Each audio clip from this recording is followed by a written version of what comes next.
Hello guys. അപ്പോൾ രാവിലത്തെ morning task വളരെ വളരെ വലിയ പ്രശ്നത്തിലേക്ക് പോയിരിക്കുകയാണ്. രാവിലെ ബിഗ് ബോസ് കൊടുത്തൊരു മോർണിംഗ് ടാസ്ക് ചെയ്യുന്നതിനിടയിൽ ബിഗ് ബോസ് കൊടുത്ത ടാസ്ക് എന്ന് പറഞ്ഞാൽ ആരാണ് ഏറ്റവും കൂടുതൽ പേഴ്സണൽ ഹൈജീൻ ഉള്ളത്, അതുപോലെ തന്നെ ആരാണ് ഏറ്റവും കുറവ് പേഴ്സണൽ ഹൈജീൻ ഉള്ളത് എന്നുള്ളത് കണ്ടസ്റ്റൻറ്റുകൾ ഓരോരുത്തരായിട്ട് വന്ന് പറയുക എന്നുള്ളതാണ്. അത് ബിഗ് ബോസ് കൊടുത്ത ടാസ്ക്കാണ്. ഇന്നലെ അല്ല, കുറച്ച് ദിവസങ്ങളായിട്ട് അവിടെ പേഴ്സണൽ ഹൈജീൻ്റെ ഒരു പ്രോബ്ലം നടക്കുന്നുണ്ട്.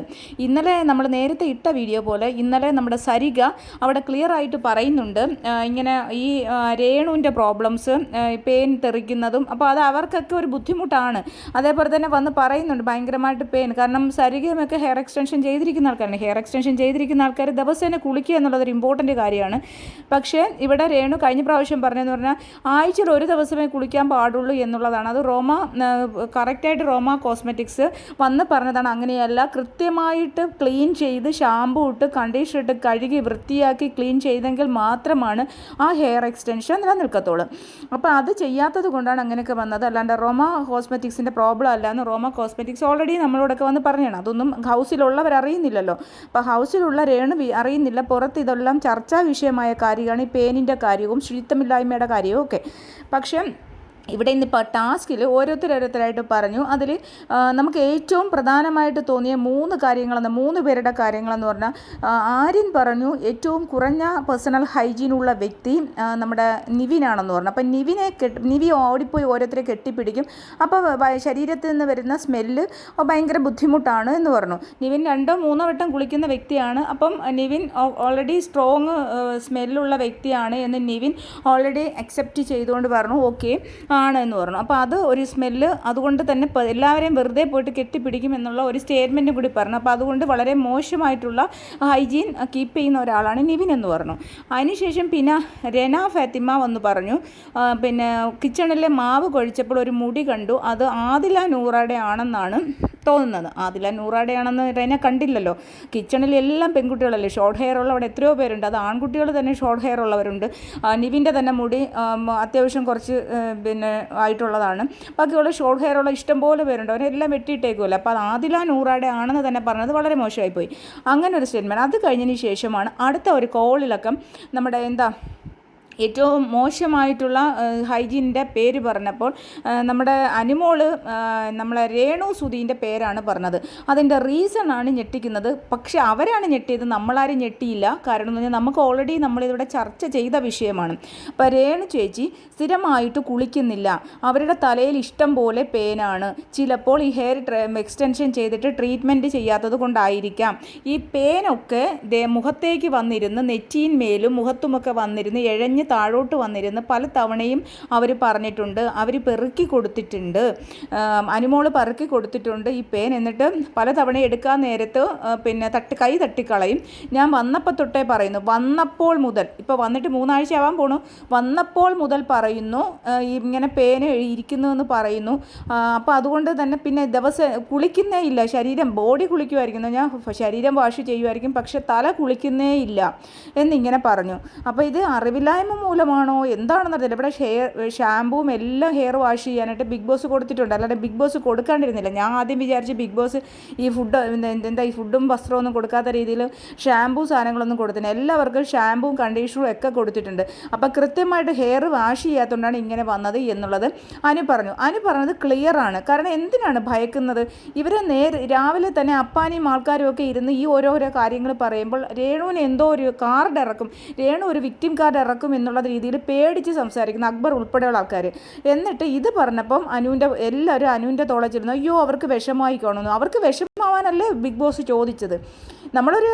ഒരു ടാസ്ക് തരുമ്പോൾ ആ ടാസ്ക് കൃത്യമായിട്ട് ചെയ്യുക എന്നുള്ളതാണ് പ്രധാനം. അതിന് മറ്റുള്ളവരെ അതല്ലേ ബിഗ് ബോസ് പറയണമായിരുന്നു, മറ്റുള്ളവരെ ഹേർട്ട് ചെയ്യുന്ന രീതിയിൽ നിങ്ങൾ ടാസ്ക് പറയരുത്. പേഴ്സണൽ ഹൈജീൻ എന്ന് പറഞ്ഞാൽ ജസ്റ്റ് റീസൺ മാത്രം പറഞ്ഞാൽ മതി. ഇത് ഹേർട്ട് ചെയ്യണമെന്ന് പറഞ്ഞാൽ ഒരു പേഴ്സണൽ ഹൈജീൻ എന്ന് പറയുമ്പോൾ ഒരു വ്യക്തികളുടെ ശുചിത്വം എന്തുകൊണ്ടാണ് അവരെന്നുള്ള റീസൺ അവിടെ പറയണം. അപ്പോൾ പേന ഇഴഞ്ഞ് താഴോട്ടിരിക്കുന്നത്, അപ്പോൾ അതങ്ങനെ ഇരുന്നത് കൊണ്ടല്ല. അത് പലതവണ അനുമോള് പറയുന്ന പലതവണ ഞാൻ ചേച്ചിയോട് പറഞ്ഞു, ചേച്ചി അത് മൈൻഡ് ചെയ്യുന്നില്ല ചെയ്യുന്നില്ല എന്ന്.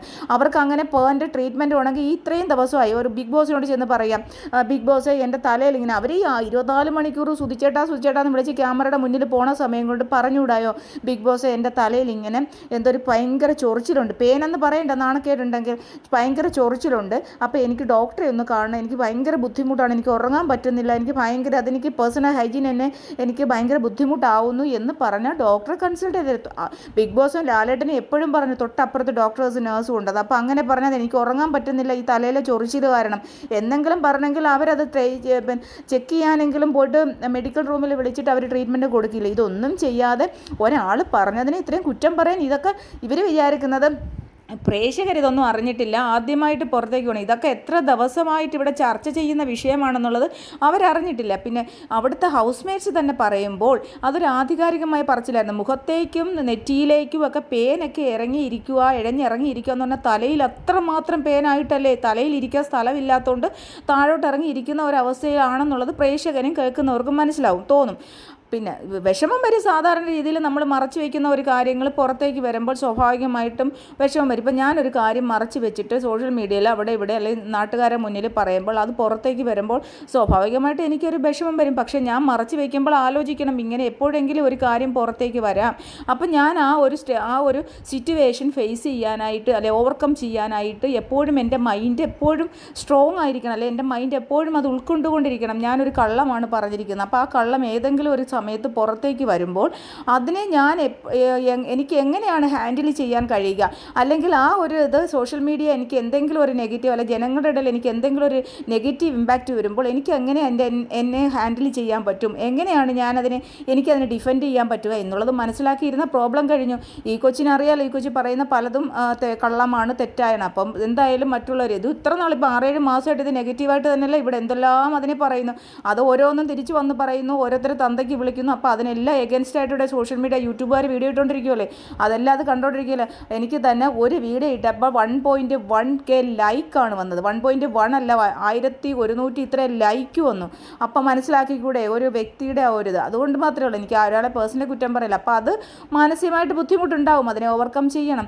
പിന്നെ അതിന് എരുതിയിൽ എണ്ണ ഒഴിക്കാൻ വേണ്ടി അക്ബർ, ഷാരിക, റെന അങ്ങനെ കുറേ ആൾക്കാരിരിപ്പുണ്ട്.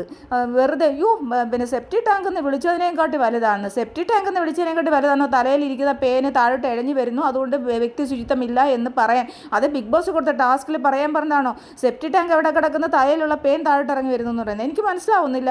സെപ്റ്റി ടാങ്ക് വിളിച്ചതിനെക്കാട്ടി അതും ഇതുമായിട്ടൊക്കെ എന്തോടെ ബന്ധം?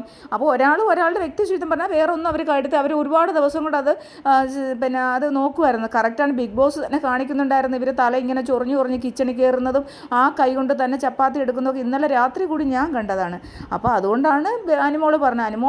അനിമോൾ പറഞ്ഞതിനോട് ഞാൻ 100% യോജിക്കണം. കാരണം അനിമോൾ പറഞ്ഞത് ശരി തന്നെയാണ്.